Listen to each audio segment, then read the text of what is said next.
Yung Adansonii ay ang ating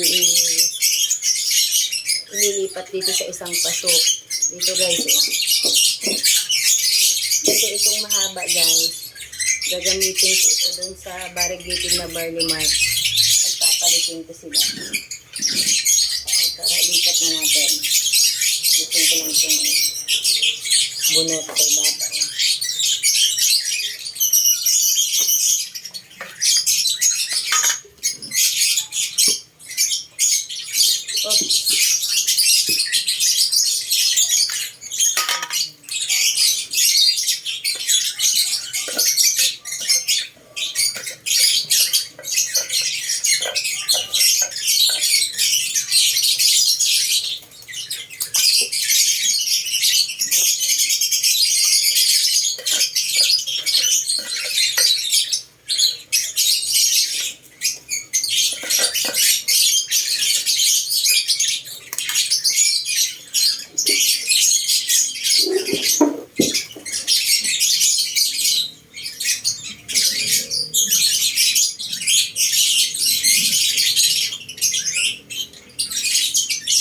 Guys, oh.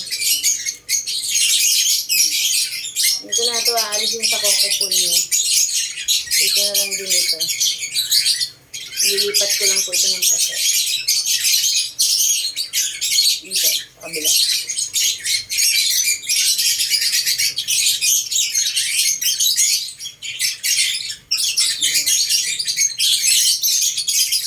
Ganyan lang guys, eh.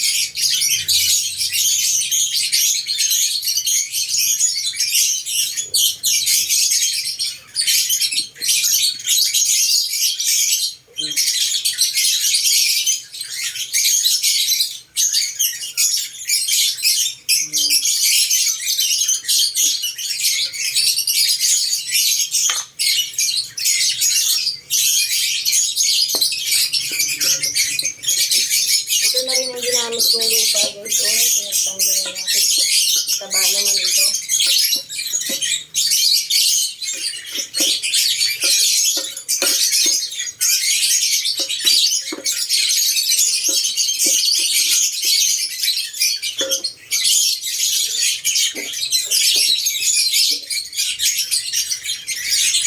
So guys, papalian ko lang ito. Maganda sentiment.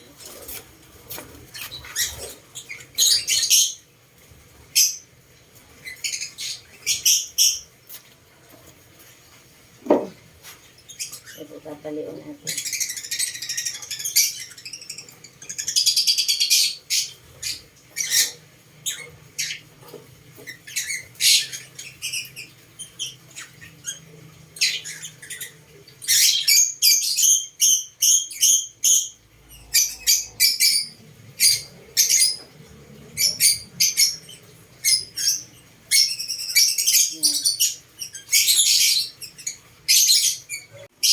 So, ayan na guys, tapos na. Mabilis lang kasi nilipat lang naman po natin ang paso. So, hindi naman natin ginalaw yung mga ugat-ugat niya sa kokopol niya. Kaya mabilis lang maglipat niyan. Ayan na siya, oh. Ayan. Diyan natin inilipat sa babasagin na paso. Di naman yan, pero mas maliit. Kasi ito guys, mas mahaba. Mas maganda ditong ilagay yung variegated na barley malt. Kaya pinagpalit ko sila ng paso. At ito, dito na siya, oh. Wala naman ako masyadong nagalaw dyan. So, yung lupa lang talaga. Binalik ko din naman yan. Din ang ginamit ko. Kasi mataba naman po yan. So, ayan. Dalawa na ang ating na itanim. Itong ating Adansonii ay.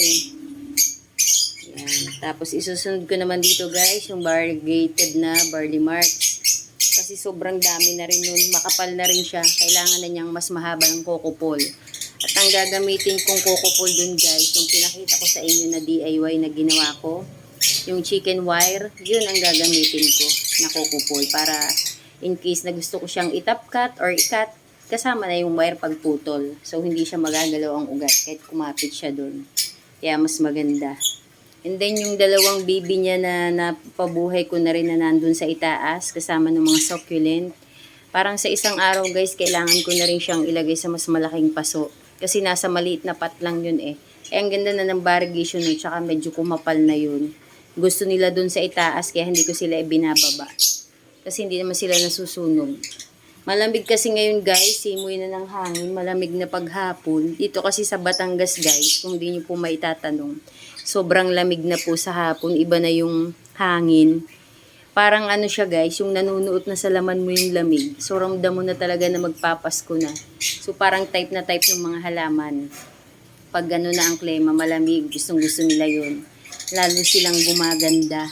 At hindi sila nasusunog. Kaya eto guys, tapos na ako. At update ko na lang ulit kayo sa mga susunod. Pag lahat naggandahan na sila, pati yung ating Paraiso Verde. At yun nga, ang dami na nila guys. Kung willing kayong pumasyal dito at gusto nyo, siguro bibigyan ko kayo ng mga halaman ko. Kung makakapasyal lang po kayo. Malayo kasing Batangas. Pero baka mayroong malapit sa inyo. Kung gusto nyo po, malapit lang kami sa Padre Pio. So bye guys, hanggang dito na lang. Thank you for watching. Bye!